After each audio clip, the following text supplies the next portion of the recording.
Everyone, it's Jaden Daniels here, and welcome to another Wellness Wednesday.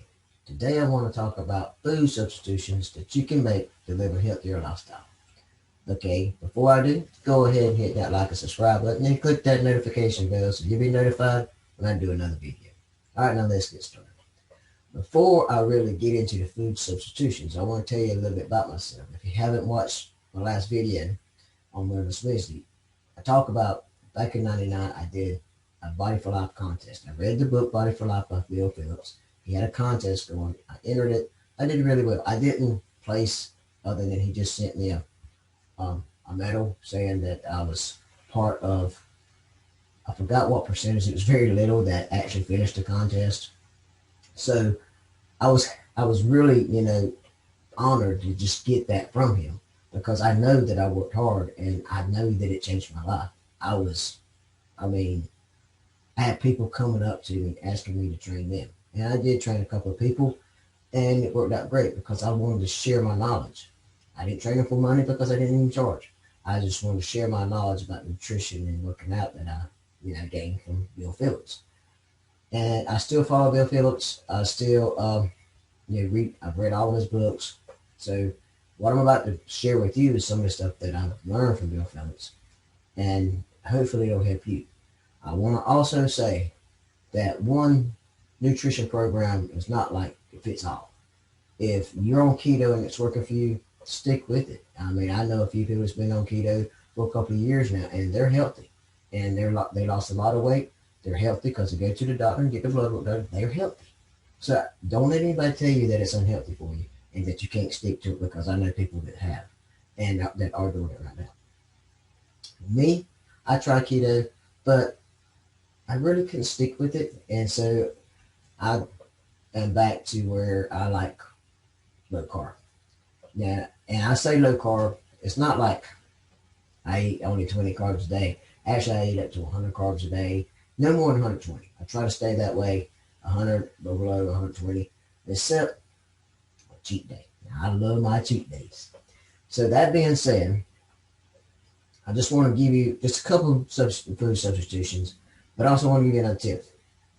Don't try to change everything at one time. If you don't matter if you're doing low carb, low fat, no matter what, do not change everything at one time. Maybe change one or two things this week, see how it goes, and then add another one next week. Because if you do it slowly and you something you can stick with that way, then this will be a lifestyle, and you won't like, oh man, I want that. You'll know that you can have it on cheat day, because I take one day a week, and that's the day I cheat. Sometimes I just cheat on one meal. Sometimes I cheat the whole day, and just like on Thanksgiving, that's gonna be a whole day, and I'm looking forward to it. But it's something that, once a week, if say something comes up and you got invited to a dinner with another couple or whatever, friends and family, and you know that when you go to this particular restaurant that you're not going to eat as healthy as you want to eat, go ahead and count it as your cheat day, and then whatever day you usually have it on, eat good. It's really great to have that where you can work again and get all your cravings out, and, because that's my thing. I want to get my cravings out so I don't all during the week be like, man, I wish I had that. I wish I had that. So let's go on. One of the food substitutions I want to tell you about is almond flour. If you fry anything, use almond flour. Now, I suggest that if you fry things by your air fryer, you give up your frying pan for an air fryer, because I'm telling you, you will not believe how great the food is out of an air fryer. Potatoes, French fries out of an air fryer, great. Chicken, my wife breads the chicken breast with the almond flour, great. She also makes chicken wings. Now, we don't bread the chicken wings. We just throw them in there, and it's great. Now, I know some of you say, well, that's got a lot of fat in it. We're doing low carb. We do buy lean meat, but now our wings that we have about once a week. We're not trying to do a lot of real low fat or anything like that, but we don't go overboard with the fat either. Most of our meats, if we buy beef, it's always at least 93.7, sometimes 96.4, And it's just we try to make sure all of our our steaks are lean. We get the sirloin and instead of getting a ribeye, and just center cut pork if we get pork. We just try to get most of the things lean. Now we do eat bacon sometimes, and we do eat, like I said, chicken wings, but we're not doing a low fat diet, but we are doing a low carb, sticking under 100. And the reason why we're doing this is to keep our blood sugar stable. And just like I learned from Bill Phillips, if your blood sugar stays stable at level, and we don't have any problems with diabetes or anything like that, but we did buy us one of these. We check it on a regular basis because you can check different. Like I drink Mountain Dew. That's something that eventually I'll probably give up. But right now, I didn't want to give up everything at one time because actually 1 month ago today, I gave up alcohol. I was drinking beer every day and or shots of liquor, and I gave it up. And I feel great, and that's where a lot of my weight losses come from right now because your body has to metabolize the alcohol before it can metabolize the food. So the weight I was putting on was coming from the alcohol I was drinking. I really didn't eat that bad when I was drinking. It's because I was drinking that the weight just kept piling on. Okay, and that being said, don't quit everything at one time. That's why I'm saying just substitute a little bit. That's why I still drink my Mountain Dews. And I check my blood sugar after Mountain Dew. There's no spike in my blood sugar. So I know that it's okay as far as the sugar goes. Because if you keep your blood sugar stable, that you won't pack on pounds and it's easier to lose weight. And just hear me out here because I'm telling you, you don't want to eat when you eat your carbs, make sure you eat a protein because it keeps your blood sugar stable too.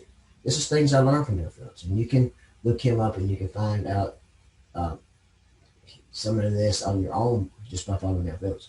But it does work. So what's another substitution? Go back to that. I'm making this video way too long.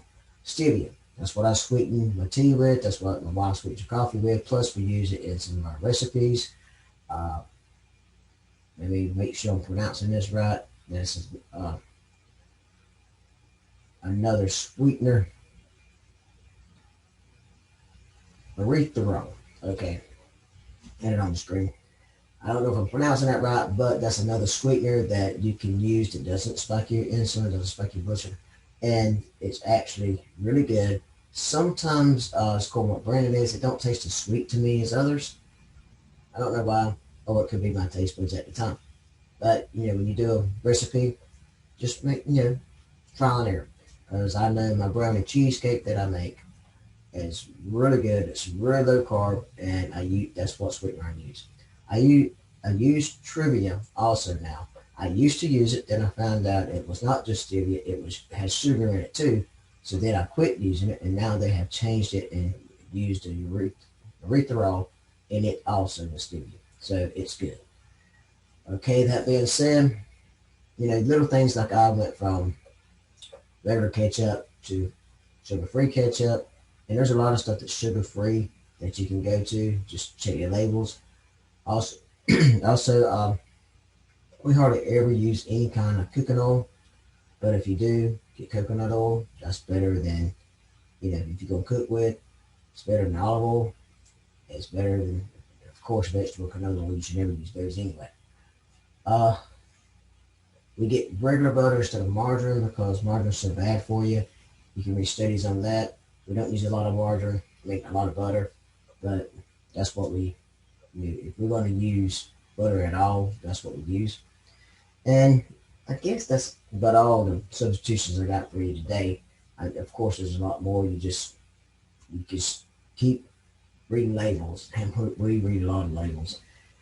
Another thing, when we count our carbs, we do subtract the fiber, and we find that does work. Some people say you shouldn't subtract the fiber, but if you look on anything that says net carbs, and it will be subtracting sugar, alcohols, and fiber. And if you're not sure if it's good for you as far as your sugar goes. Get you something, get you one of these and check your sugar. And if your sugar spikes, don't eat it. Because I know my wife, I forgot what we were eating the same thing one day, and 30 minutes after we got through eating, we checked our blood sugar. We checked it before we started eating, we checked it after. And for some reason, hers spiked. And we tried it again with the same food and with the same sweetener, because I forgot what dessert we were eating, and hers spiked again. So we know that sweetener that we tried, I think it was Splenda actually, was not good for her. And no, it was aspartame. Didn't work for her because it was near the little sweet and low packet, and it didn't spike mine. But hey, it's just still something I don't want to eat a lot of or use a lot. So we don't use it in any of our recipes. It was just something that we were trying to figure out as far as my Mountain Dew, and because my Mountain Dew does not spike it, I guess it don't have a lot of aspartame in it. So either I don't know, you might. Because like I said, aspartame don't spike mine, it just spike hers. All right, anyway, I think that might be all that I have for you today. And if you have any questions or what about fitness, about nutrition, you can ask me. Like I'm not certified. I read a lot. I follow Bill Phillips, and you can follow him too. And I'll tell you, it's a lot of information that you can learn. And you can follow me. I'm doing my phase 1 workout. In fact, that phase 1 workout, I think I might put it in the description this time because I tried to videotape it and it did not work out. So I will actually put the workout in the description, or I'll put it so you can download the PDF. And that way you can check out all the exercise for yourself. It's up to 10 minutes a day for 4 days a week. And I've been doing it. Today. I stopped drinking on the 28th. So this week is the 4th week because I didn't work out the first week. This week is the 4th week. So if you got 10 minutes a day, you can work out. Now I'm going to phase 2 next week, so it's going to be a little bit different, but still, my workouts will never be over 20 minutes because I've learned that that's all you need, 20 to 25 minutes at the most. And I have worked out for a long time. I mean, so just trust me. If you follow me, you should be losing some weight and getting in shape and getting healthy. All right. So next time, I'm Jaden Daniels, and thank you for watching.